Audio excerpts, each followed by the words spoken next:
Happy holidays from the VC Andrews Critiquer, showing my face on camera for the very first time.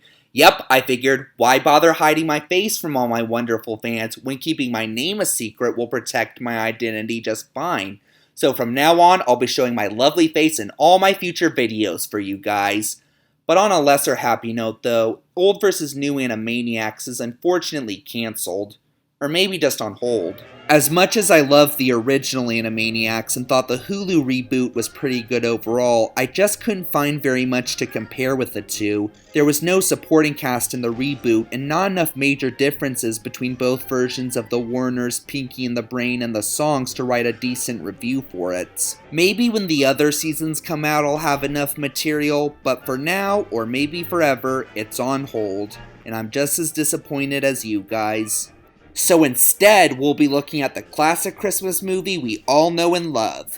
Okay, the second one. Yep, Miracle on 34th Street. Yeah, pretty much everyone knows the plot of this movie by now, but for those who haven't, here's the scoop. It's Christmas time and Macy's is having their annual holiday parade. Only problem is that they hired a drunk old ass to play Santa who just isn't taking his job very seriously. But thankfully, the organizer of the parade, Doris Walker, finds a sweet old guy on the street who's more than happy to take the part and impresses the Macy's staff so much that they give him a full-time job as their department store Santa.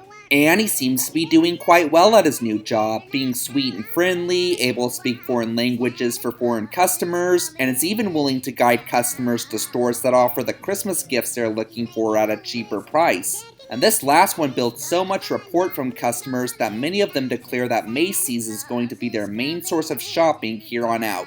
Only thing is, this guy seems to think he actually is Santa Claus, to the point where he refers to himself as Kris Kringle. Most of the staff don't really give a crap, seeing how their profits and reputation are skyrocketing from this guy, but the woman who hired him initially for the parade, Doris Walker, isn't too psyched, seeing how she's a skeptical non-believer in fantasies and doesn't want to have her young daughter Susan to have her years of anti-fantasy teachings thrown out the window by this guy claiming to be Santa Claus. And soon more people start getting creeped out by Chris's behavior, and he must go on trial to prove that he is the real Santa Claus and does not deserve to be in an asylum like his critics are saying. Since its original release in 1947, this movie's been an iconic Christmas classic almost on par with It's a Wonderful Life, so naturally it's been remade, twice for television and once for theaters in 1994 with a screenplay by the brilliant John Hughes. It made decent money at the box office, and a lot of people agree that it's a faithful and respectful update of the original classic.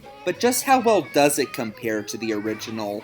Well, what do you all say I take the stand in court so I can testify my opinion on that for you all? This is Old vs. New, Miracle on 34th Street.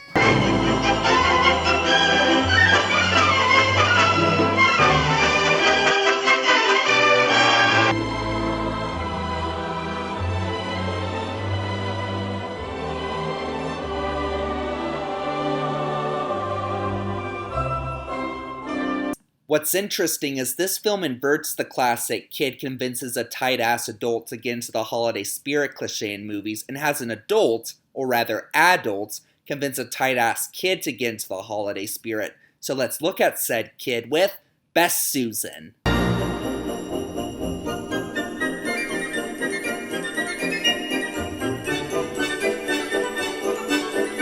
Our little Miss Skeptical, aka Susan Walker, is played by Natalie Wood and Mara Wilson, and both do very well at portraying that cute little girl charm in their performances. But again, the character's supposed to be more than just cute. She's supposed to be a cynical tight-ass who needs serious help lightening up and accepting the possibility of the impossible, and as you might expect, it's a little hard for a cutie pie like 7-year-old Mara Wilson to pull that off. Maybe it's just my own biases from seeing her in overly cutesy roles like in Mrs. Doubtfire or Matilda, and I can tell that she is legitimately trying to be cynical, but she's just not very convincing at it, though to be fair, her writing is also a problem. She always seems too excited over little things, and her dilemma over the fact that there might actually be a Santa comes pretty early in the film. In fact, all it takes is her seeing what a convincing Santa Kris is in the parade to make her start wondering, and right after visiting Kris at the store, she seems like 90% sure that he's really Santa.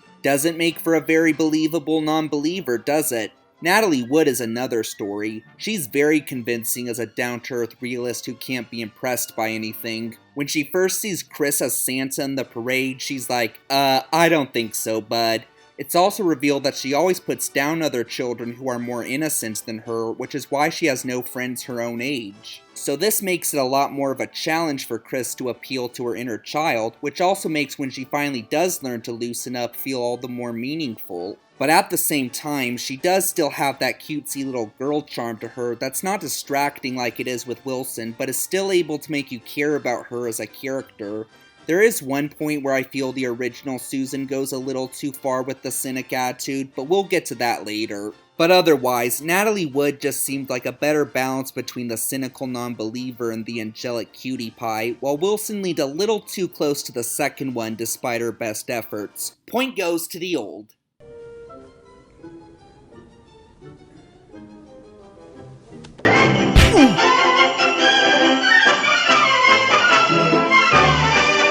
But despite reversing the classic trope discussed before, this one also plays it straight and has a tight-ass adult persuaded by other adults, I guess that's not completely straight, to get into the holiday spirit. So why don't we examine this second tight-ass with Best Doris.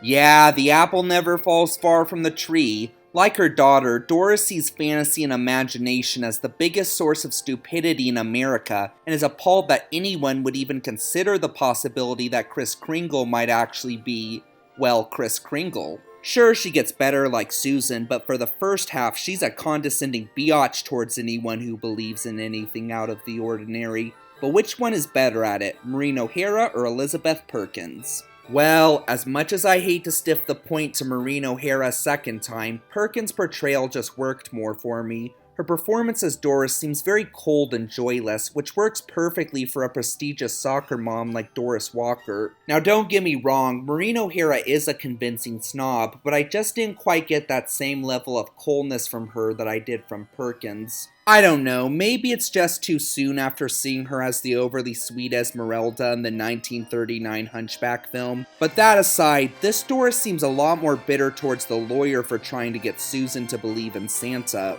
Like there's a scene added to the remake where he proposes to her, and she's like, when the hell did I ever imply that I liked you? And when he says he was hoping to earn her affection over time, she says, well, if that's true, then you're fool.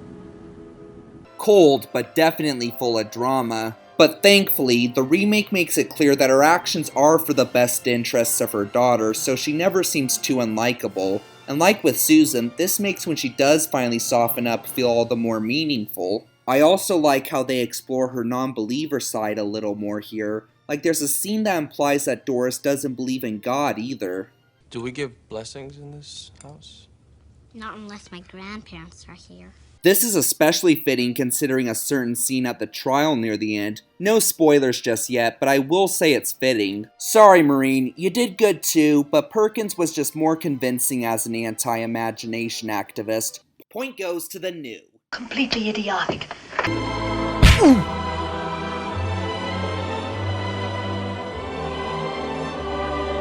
Now that we've looked at our two skinflints, let's look at those in this movie who support spreading joy in the possibility of something with no certifiable proof, and who better to represent that than a lawyer? Well, maybe Santa, but he's next. So for now, let's look at Best Lawyer Boyfriend.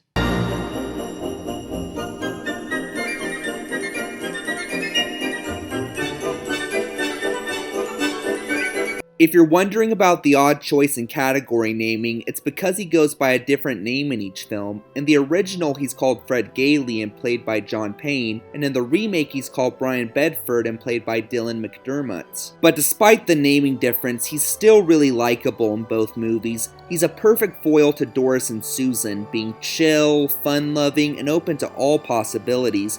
You can also see how much he wants them to be more open people and possibly his future family, and you really want to root for him as he has to endure a ton of crap from the two to achieve this. So yeah, as the romantic lead of the story, both versions seem to hit bullseye. But since I am comparing the two, I think I'm going to go with Brian in the remake. For one thing, he has a bit more screen time than Fred, allowing for better chemistry between him and the girls. But it's mainly on account of how he does as a lawyer in the climax, and while Fred may have come just a little short compared to Brian as the romantic lead, he gets totally owned in this department. In the original, the only argument Fred comes up with himself is that a kid claims his father told him Kris is really Santa. You believe your daddy, don't you, Tommy? He's a very honest man.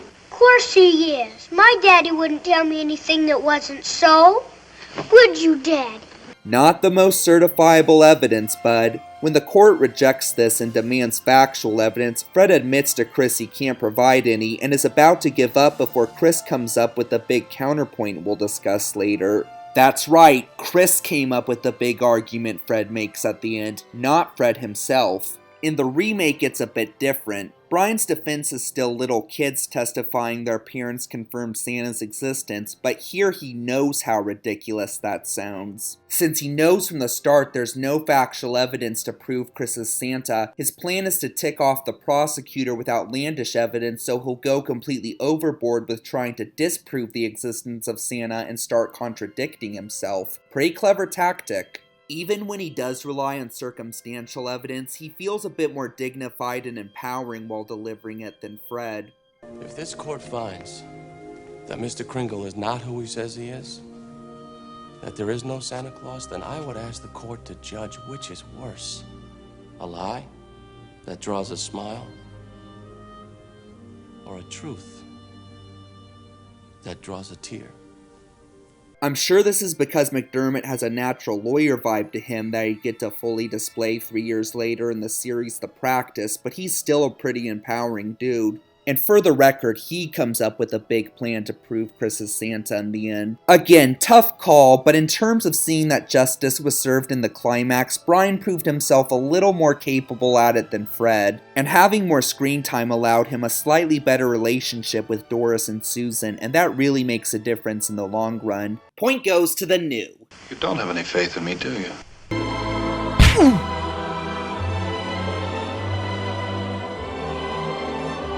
But let's stop wasting time and get into the holiday spirit with the maybe legit, maybe not holiday figure himself, the best Kris Kringle.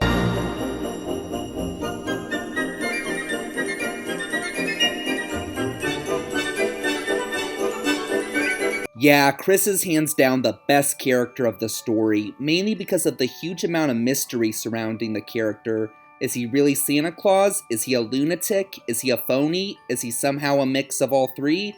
Guess what? It's never explained. But as Doug Walker said, the more mystery there is to a character, the more fascinating we often find them. And this is one instance where I say less is more. On top of that, Edmund Gwynn and Richard Attenborough are both really good Santas. Well, possible Santas anyway. They both look the part, they're both jolly and sweet, and they both convincingly convey Kris's need to spread goodwill towards every tight ass he comes across. So again, this one's a real toughie, but as much as I love both of them, Edmund Gwynn in the original has my vote on this one. Gwynn just has this natural sweetness and innocence to him, like he comes from a world where hatred and cruelty don't even exist, a lot like Santa. So not only does this make him feel a bit more like a fish out of water in a tight-ass city like Manhattan, but it also adds to the uncertainty about whether or not he's being truthful or just bluffing. Richard Attenborough did well too for the most part, but he didn't sell it for me quite as much as Gwynn did. He seems solemn and gloomy a little too often, and when he gets angry, it's pretty unpleasant to watch. Gwynn is just so naturally sweet that when he does get mad, you don't look down on him at all.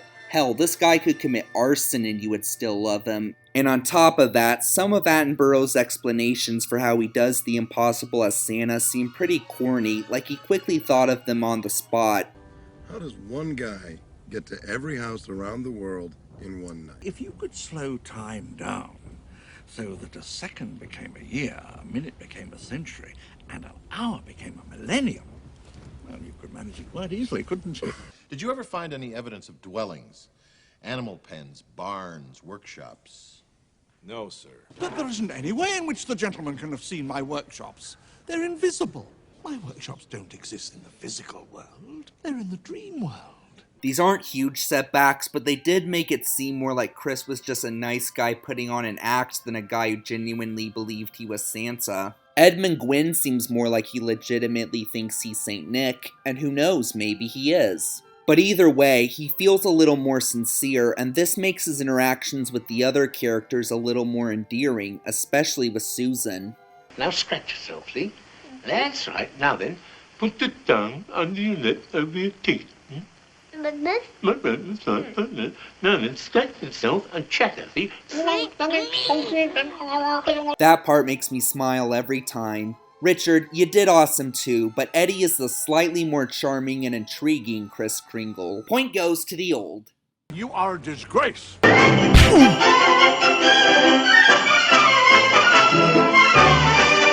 Once again, it's all tied up, and it comes to the most crucial piece of evidence the court can offer: best story. This is Story for the win.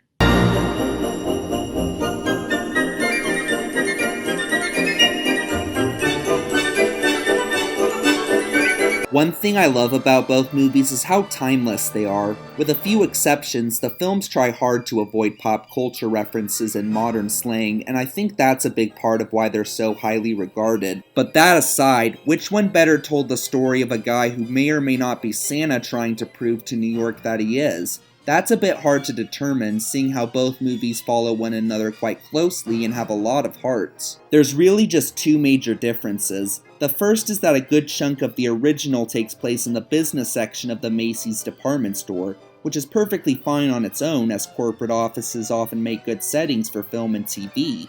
And it allows for some of the staff to be fleshed out more, like the store manager and that teenage employee Alfred that wasn't included in the remake. The only problem is that these characters aren't the heart of the story, and this takes time away from the more important ones like the lawyer and Susan. The remake has more of a balance between the corporate world and the outside world, so this allows the main characters to have the focus they need, as well as better explanations for certain plot points. Like, let's look at how Kris is institutionalized in both movies. In the original, the company psychiatrist decides he doesn't like Kris, really just because he's creeped out by his claims to be Santa. But when he can't get him institutionalized on those grounds alone, he decides to act like a whack on the head Kris gave him for being a jerk to Alfred was a lot more serious than it really was. In the remake, Kris getting institutionalized is orchestrated by Kohl's competitors to try and sabotage their success with Kris. They hire the drunk bum who Kris replaced in the parade to harass Kris so he'll get angry and attack him. Then he acts like the whack on the head was more serious than it was, and Kris gets institutionalized. In my opinion, this seems like a better villain motive than just finding someone weird. I mean, sure, that's kind of the theme of the story, but on its own, it just seems a little petty. The bum has the excuse that Kris got him fired, and the rival store wants to take down its competitors, so this makes it a bit more warranted that they'd go to this trouble, even hiring a lawyer to take him down in courts.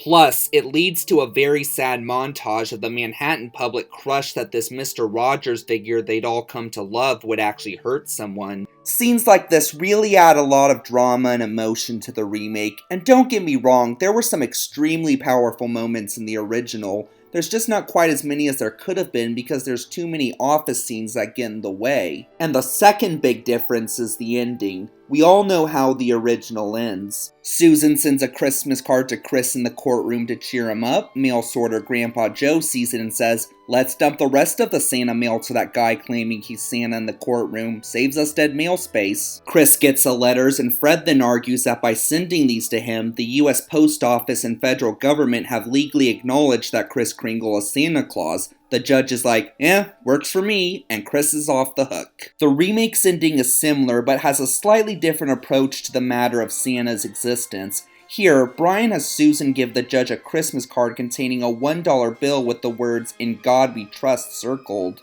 The judge quickly understands Brian's argument and declares if the federal government and thousands of other people can legally acknowledge the existence of God with no factual proof of his existence, then the state of New York has every right to do the same for Santa Claus. While both these arguments are clever, I find the remake's one a little more creative and has a deeper message to it. I also really like how afterwards Kris pulls the old send each lover a fake note signed by the other charade to lure Brian and Doris to the church where they decide, sure, we'll marry right now with no preparations. Yeah, it's a bit cliched, but it's still very heartwarming, especially when topped off with the fact that Kris actually buys them the house Susan wanted. In the original, Kris just gives them a route home passing by said house. They decide they like it and that they're gonna get married. That's cool, but it doesn't quite show the same dedication towards making Susan's Christmas wish come true.